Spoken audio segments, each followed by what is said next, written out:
এই বাংলাদেশের ঘটনা, ঐশী তার মা বাবাকে হত্যা করেছিল।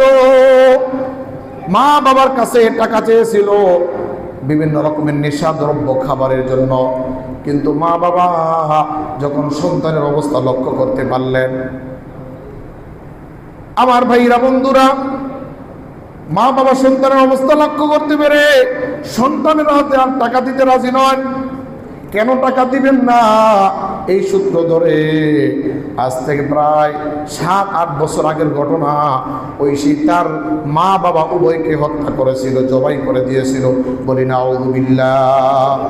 আমার ভাইরা বন্ধুরা, এই জন্য আল্লাহ পাক রব্বুল আলামিন ঐশীর মতো সন্তানদেরকে বলেন, জয়পুর এলাকার মুসলমানদেরকে বলেন, ও জয়পুর এলাকার মুসলমান ভালো করে শোনো, ওয়া'বুদুল্লাহ ওয়া লা তুশরিকু বিহি শাইআন ওয়া বিল ওয়ালিদাইনি ইহসানা। মা বাবার সাথে সদ্ব্যবহার করো। মা তোমাকে তোমার খারাপ কর্মের জন্য তোমাকে শাসন করতে পারবে, বাবা তোমাকে শাসন করতে পারবে। বাবা তোমাকে মাঝে মধ্যে তোমার শাসন করতে গিয়ে দুই এক কথা বেশি বলতে পারে, কম বলতে পারে। এতে সন্তান তুমি আদবের সাথে মেনে নিতে হবে। কে বলে ঠিক কিনা? আমার ভাইরা বন্ধুরা, এই জন্য আল্লাহ পয়গম্বর বলেন, রিদর রব্বি ফি রিদল ওয়ালিদি ওয়া সাখাতুর রব্বি ফি সাখাতিল ওয়ালিদি। মা বাবার সন্তুষ্টি যেই সন্তানের প্রতি আছে, আল্লাহ পাকের সন্তুষ্টিও আল্লাহর ওই বান্দার প্রতি অবরত থাকে। বলেন সুবহানাল্লাহ। আল্লাহর রহমত ওই বান্দার উপর পড়তে থাকে। আর যেই সন্তান মা বাবার অকল্যাণকামী, মা বাবার কথা শুনে না, মা বাবাকে কষ্ট দেয়, মা বাবাকে বিভিন্ন রকমভাবে নির্যাতন করে, যুবক বয়সে মা বাবার ছোট্ট শিশু থাকা অবস্থায় মা বাবার সকল কিছু ভোগ করেছে, আর যখন নিজে যুবক হয়েছে, বিবাহ শাদী করে আলাদা হয়ে গেছে, অথচ পাশের ঘরে মা প্রত্যেক দিন ডাউলের পাখি দিয়া ভাত খায়, আর নিজের সন্তানটা প্রবাসে গিয়া কোটি কোটি টাকার মালিক হয়ে এরপরে ব্যাংক ব্যালেন্স করে, পাশের ঘরের বৃদ্ধ মা বাবার খোঁজ খবর নেয় না। এরকম আছে কিনা বলেন? আমার ভাইরা বন্ধুরা, ও যুবক ভাইরা, ভালো করে বয়ানটা শুনতে হবে। আল্লাহ পাক তাদের সম্পর্কে বলেন, وَقَضَى رَبُّكَ أَلَّا تَعْبُدُوا إِلَّا إِيَّاهُ وَبِالْوَالِدَيْنِ إِحْسَانًا إِمَّا يَبْلُغَنَّ عِندَكَ الْكِبَرَ أَحَدُهُمَا। ও দুনিয়াবাসী, ভালো করে শোনো, ইম্মা ইয়াবলুগান্না ইনদাকাল কিবার আহাদুহুমা। আল্লাহ পাক বলেন, ইম্মা ইয়াবলুগান্না ইনদাকাল কিবার আহাদুহুমা। দুনিয়াতে তোমার জীবদ্দশায় মা বাবার উভয়কে অথবা উভয়ের একজনকে যদি তোমরা বৃদ্ধ বয়সে পাও, ইম্মা ইয়াবলুগান্না ইনদাকাল কিবার আহাদুহুমা আও কিলাহুমা ফালা তাকুল লাহুমা উফফিন ওয়ালা তানহারহুমা ওয়া কুল লাহুমা কওলান কারীমা। বলুন সুবহানাল্লাহ। দুনিয়াতে দুইজনের একজনকে যদি পাও অথবা দুইজনকে পাও, তাহলে ওয়ালা তাকুল লাহুমা উফফিন, মা বাবা যেন উফ শব্দটা ব্যবহার না করে, ব্যথার এই বাক্য যেন ব্যবহার না করে। মা যখন উফ শব্দটা ব্যবহার করে, আল্লাহর আরশে আজিম পর্যন্ত পৌঁছে যায়। বলি নাউযুবিল্লাহ।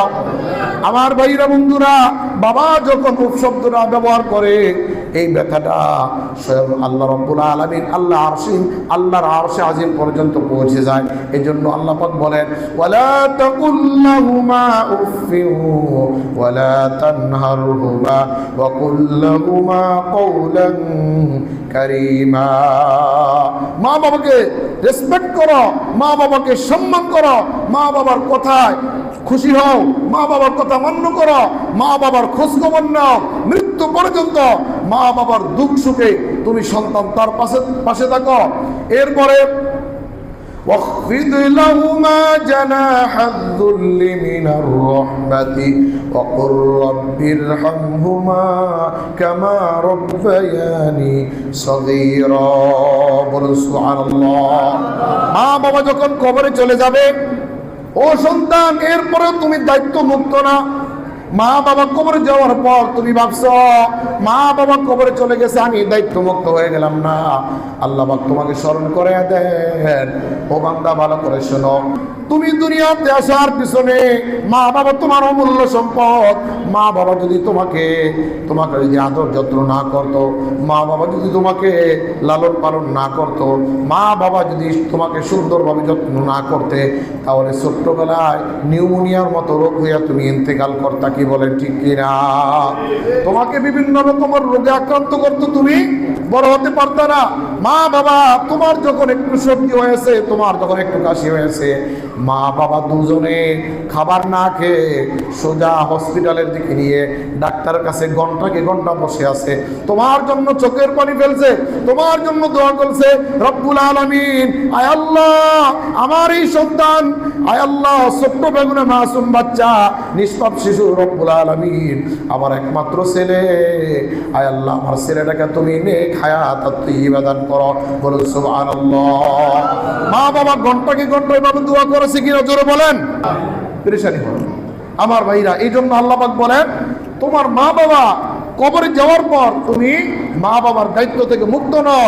ওয়াকুর রব্বির হামহুমা কামা রব্বায়ানি সগীরা, তুমি তোমার মা বাবার জন্য দোয়া করো, আয় আল্লাহ এই মা বাবার উসিলায় আমি দুনিয়াতে এসেছি, মা বাবার উসিলায় আয় আল্লাহ আপনার বিধান পালন করতে পারতেছি, আয় আল্লাহ মা বাবার উসিলায় আয় আল্লাহ নামাজ পড়তে পারতেছি, টুপি মাথায় দিতেছি, আয় আল্লাহ মা বাবার অবদানের উসিলায় দাড়ি রাখলাম, টুপি পরলাম, এরপরে সমাজে ভালো ভালো কাজ করলাম, আয় আল্লাহ তুমি এই মা বাবাদেরকে মাফ করে দাও। বলো সুবহানাল্লাহ।